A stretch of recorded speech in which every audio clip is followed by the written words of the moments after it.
Sempre que eu quero falar de comboios, vem-me à lembrança Virgílio Ferreira. Virgílio Ferreira, por causa deste livro, Amanhã Submersa. É um dos livros primeiros que ele publicou, mas suponho que é este livro que explica principalmente o seu extraordinário êxito nas letras portuguesas. É porque o livro começa realmente com a passagem do comboio. Ele está numa pequena estação de província e, bruscamente, entre dois grandes penhascos, o comboio rompeu, enfim, como um rancor subterrâneo, alucinado de ferros e fumarada. E eu tive medo. Medo de partir. Virgílio Ferreira partia para a sua primeira grande viagem. A razão por que este livro me impressionou tanto nessa altura é porque ele faz a viagem no comboio até que vai parar diante da fachada lúgubre para ele, do seminário onde iria iniciar os seus estudos. E nesse seminário, é que pouco depois deixou de ser seminário, ficou uma casa vazia, os meus pais precisavam de uma casa para dar férias aos filhos e foi aí, nesse mesmo casarão, que eu, os meus irmãos, passámos os momentos mais inesquecíveis da minha vida. Devo-lhes dizer que conheci Virgílio Ferreira e queria neste momento prestar a minha homenagem a Virgílio Ferreira. Ele morreu já o ano passado, foi um dos mais ilustres escritores portugueses do nosso século. Era um homem que escrevia realmente muito bem e tinha um estranho condão. Ele recobria com uma espécie de patine de uma tristeza elegíaca as coisas mais cotidianas e mais banais da nossa vida. Fazer das coisas banais páginas que se não esquecem é o dom dos grandes escritores. Hoje recordei Virgílio Ferreira porque era de comboios que lhes queria falar. Vou-lhes falar precisamente da história do comboio.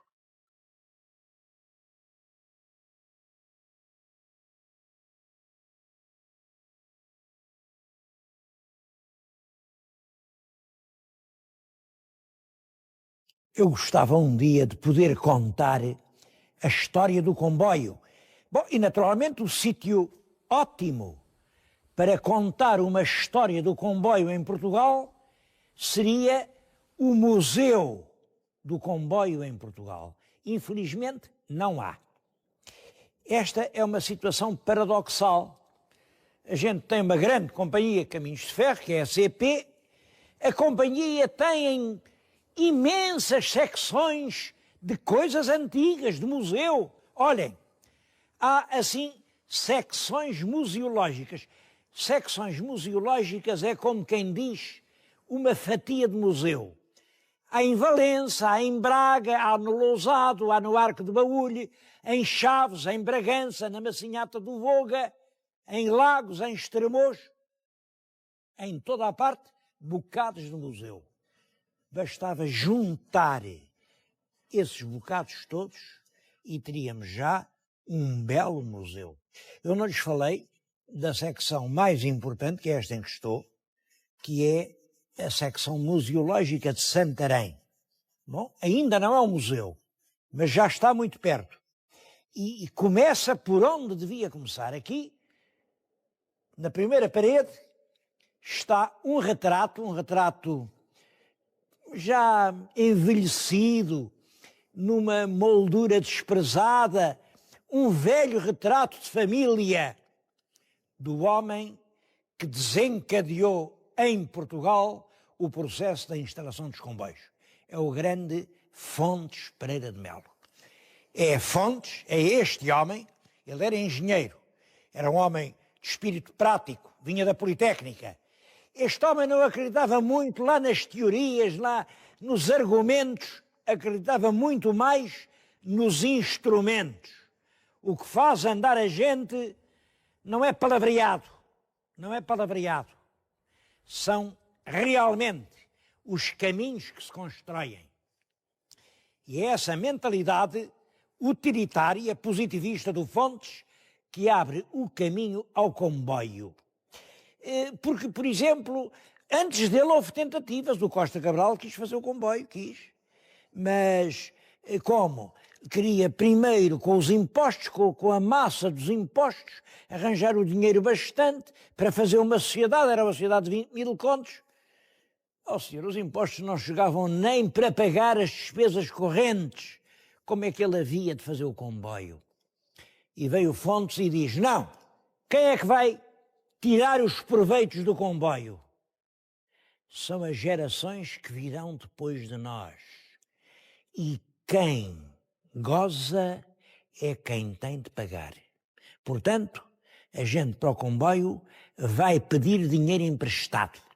Vamos por essa Europa que é rica, vamos a Londres, vamos a Paris, vamos arranjar empréstimos, fazemos o comboio e o futuro pagará.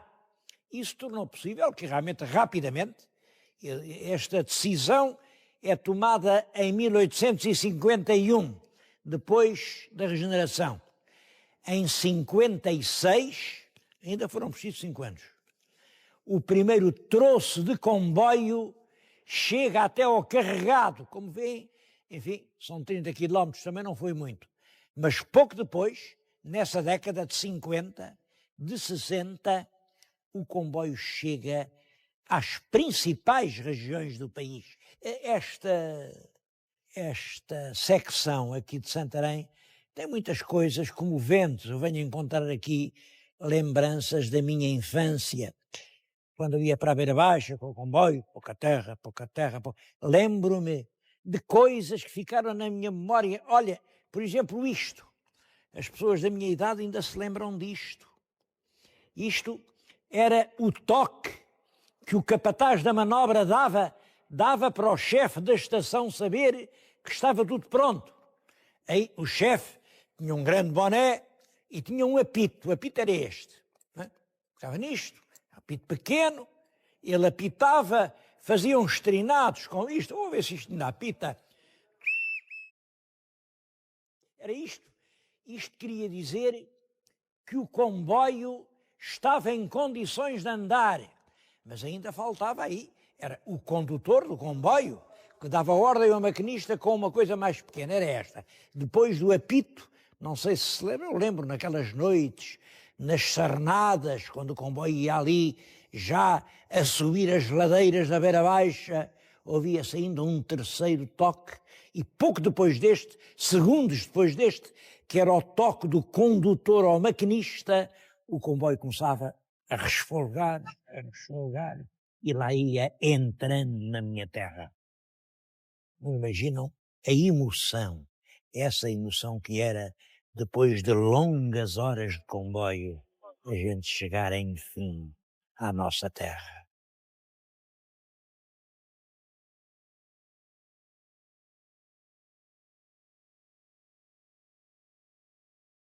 Há até ferroviários que têm ajudado a criar essa memória dos caminhos de ferro. Eu estou junto de um trabalho engraçado, era o chefe da estação de Estarreja.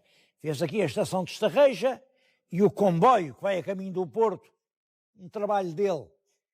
Aquela outra é a estação de Vila Franca, feita por um mestre carpinteiro.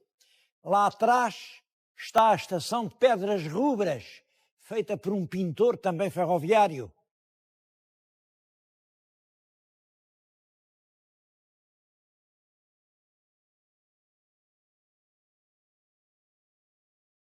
Mas no museu há peças muito importantes. Esta locomotiva que temos diante de nós foi construída em Inglaterra em 1862. 62. É, portanto, dos tempos heróicos do comboio. Pois esta máquina já dava 80 km hora. Era considerado nessa altura uma velocidade vertiginosa. É uma peça única, foi feita por um grande construtor e foi exposta em Londres, teve uma medalha de ouro e Portugal comprou-a para conduzir o comboio real. Eu suponho, não tenho a certeza, mas suponho que é esta a mais antiga locomotiva que hoje existe em Portugal, porque outras, as que rebocaram, por exemplo, o primeiro comboio do carregado, já não existem. Esta locomotiva, até 1910, esteve ao serviço realmente do comboio dos Reis, depois passou para a linha do Sul e Sueste, aí isso tem escrito Caminhos de Ferro do Sul, e hoje guarda-se aqui, neste museu, como uma peça realmente de um grande valor. O que há de surpreendente na história dos caminhos de ferro é a rapidez extraordinária com que foi possível fazer o equipamento do país. Começou, como lhes disse, em 54, pois em 1900, passados menos de 50 anos, havia 2.371 quilómetros de linha a funcionar. De então para cá, enfim, a linha não aumentou muito. Ela chegou a 3.600 quilómetros, depois uma grande parte deixou de ser explorada, está agora outra vez em 2.600. Agora, os números da exploração é que são impressionantes. Em 1900, andaram de comboio em Portugal 12 milhões de pessoas. O ano passado, 177 milhões. Reparem, de 12 para 177. É realmente um aumento enorme. Em 1900 foram transportados 2,7 milhões toneladas. O ano passado, 11 milhões de toneladas de mercadorias. Bom, eu acho que estes simples números, 11 milhões de toneladas significa 30.000 toneladas por dia. 30.000 toneladas por dia. Representa a enorme importância que o comboio continua a ter.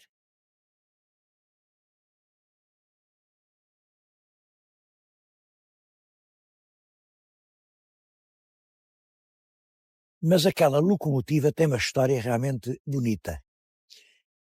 Acontece que quando o nosso rei Dom Luís casou com a rainha Dona Maria Pia, filha do rei de Savoia, o pai ofereceu à filha uma lindíssima carruagem. Uma carruagem fabricada na Bélgica em 1858. É aqui que eu estou. Reparem, tudo isto é precioso, é bordada a matiz no teto, toda forrada a veludo. Esta carruagem veio para Portugal, veio de navio, naturalmente, não podia vir de outra maneira, e aí o nosso rei sentiu-se, de certo modo, assim em brios, com uma carruagem tão bonita, que locomotiva é que a ia puxar? Então mandou comprar na Exposição de Londres a mais linda locomotiva que lá estivesse. É essa a história deste comboio. Reparem que a carruagem, vista por fora, parecem 3 berlindas ainda. Deve ser uma das mais antigas carruagens reais que chegaram até hoje em todo o mundo.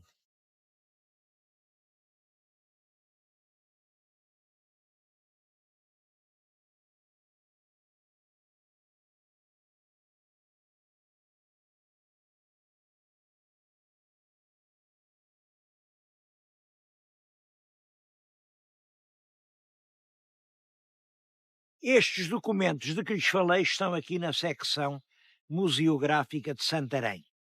Bom, eu não queria sair de Santarém sem lhes falar de uma outra peça, uma grande locomotiva, que está ao ar livre só porque não cabe lá dentro, mas que também tem a maior importância histórica. é uma locomotiva alemã que faz parte das locomotivas que os alemães nos entregaram a título de reparações. Hoje já ninguém sabe o que é isso de reparações. As reparações... Bom, foi isto, como sabem. Portugal entrou na Grande Guerra de 14-18. Uma guerra entre a Alemanha e o Império Austríaco e os países aliados. Os países aliados é que representavam realmente o espírito do Ocidente, a ideia de liberdade, e Portugal entrou do lado inglês, do lado aliado. Isso ainda hoje é muito discutido. Há quem diga que foi realmente inútil, há quem diga que teve utilidade porque nos permitiu salvar as colónias. Bom, não vou entrar nisso, mas talvez isso um dia dê um bom programa. A gente devia ou não devia entrar na dentro. Agora, é certo que diz, não ganhamos nada com isso. Bom, não foi bem assim. Depois, na Conferência de Paz, os alemães, que ficaram vencidos, obrigaram-se a pagar indenizações, dizia-se reparações, aos países com os quais tinham estado em guerra.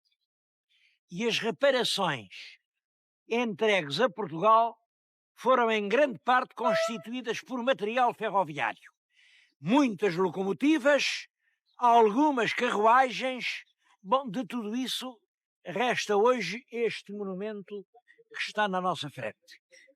Uma grande locomotiva que já, para a época, representava um enorme avanço. É tudo quanto nos ficou daquilo que ganhámos na Grande Guerra.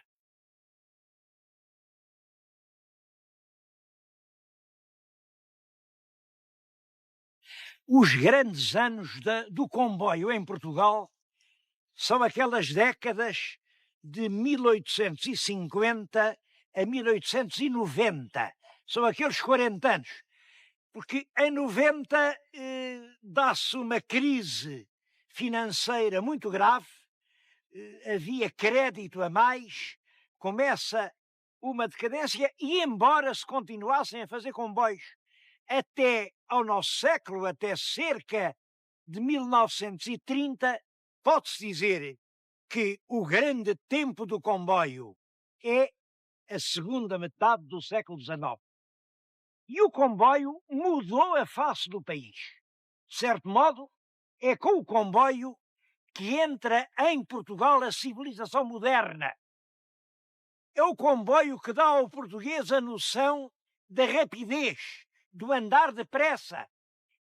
Basta pensar que, anteriormente ao comboio, o veículo mais usado era o carro de bois. Portanto, a carreta apenas com 2 rodas puxada a bois. 90% dos veículos que circulavam nos caminhos eram carros de bois. Bom, além deles, o que havia eram os barcos. Barcos de cabotagem, também muito lentos, muito lentos. Apesar disso, havia quem achasse que o comboio era caro demais, que Portugal não tinha meio de sustentar estruturas tão dispendiosas. Havia, olha, até o Herculano, que é um homem tão inteligente. Como sabem, Alexandre Herculano não é apenas um grande escritor, é principalmente uma grande cabeça. Pois o Herculano era contra o comboio, e com uma razão que hoje compreendemos mal. Dizia ele, quando o comboio pusesse em circulação todas as regiões do país, a Beira com o Minho com o Alentejo com a Extremadura, que as diferenças regionais e o caráter, o sabor genuíno de cada parcela do nosso território ia-se perder. Claro que perder não ia, mas ia-se atenuar. Mas isso seria razão para dizer não ao comboio. O comboio mudou o país. Olha, eu estou-lhes a falar aqui. Alguns já terão percebido. Isto é uma grande plataforma ferroviária.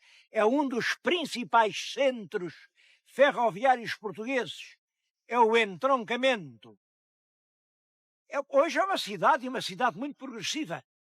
Diz-se até que a cidade que tem um ritmo de crescimento mais intenso em Portugal. Pois bem, esta cidade, antes do comboio, não era nem vila, nem aldeia, nem coisa nenhuma.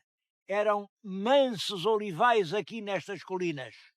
E foi aqui, por causa do comboio, que uma cidade surgiu. Há outras, o Pinhal Novo tem uma história semelhante, mas por toda em Lisboa, aqueles bairros das Avenidas Novas, tudo isso é a Lisboa que chega no comboio.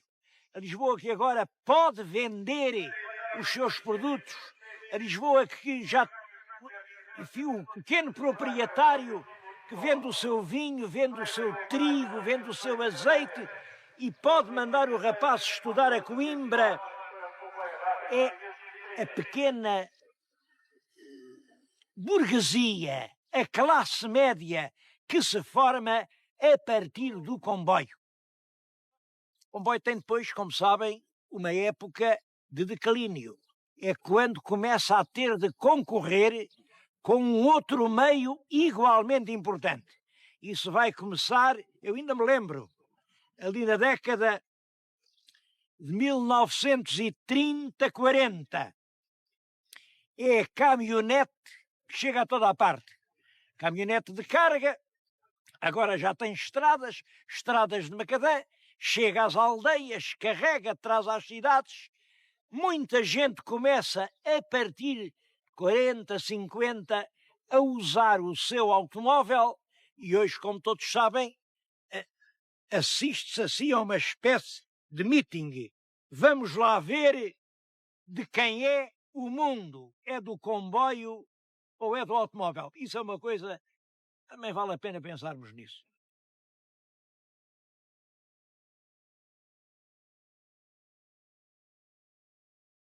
Sempre que há duas soluções em alternativa, as pessoas perguntam qual é melhor? É este ou é aquele? É o automóvel ou é o comboio? Bom, eu penso que há lugar para o comboio, para o automóvel. Reparem, eles estão todos a ir para o mesmo sítio. Claro que cada um tem as suas características. Eu acho que o comboio é mais cómodo, descansa mais, tem menos acidentes, sobretudo é menos poluente, não há um automóvel, não há um comboiozinho à porta de cada pessoa, não há. Tudo isso são vantagens. Mas o automóvel também tem as suas vantagens. Ora, reparem, aqui dentro quem manda sou eu. Vou à velocidade que quiser, faço o que entender, uso a música mais do meu gosto. Bom, e há um outro aspecto que é muito importante. É que um pobre diabo, dentro do comboio, mesmo com bilhete de primeira, não deixa de ser um pobre diabo. Ao passo que, ao volante de um bom automóvel, parece um reizinho. Bem, vocês têm visto como isso é, certos reizinhos que por aí andam. Isso significa que o automóvel representa um espaço de liberdade, um espaço de privacidade e um espaço de personalidade que nada pode substituir. Penso que o automóvel, com gasolina ou sem gasolina, o automóvel, como for possível, vai permanecer e vai ser um dos instrumentos de civilização que marcam realmente o nosso tempo.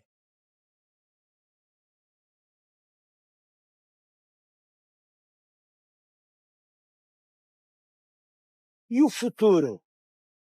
Bom, eu sou das pessoas que pensam que o futuro não acontece, constrói-se. E em relação ao comboio, ele está a ser construído. Vai ser eletrificada finalmente a linha da Beira Baixa. vai ser possível ir depressa até ao Algarve e aqui bem na nossa frente vêm as obras daquilo que se chamará a Gare do Oriente, a principal estação ferroviária de Lisboa.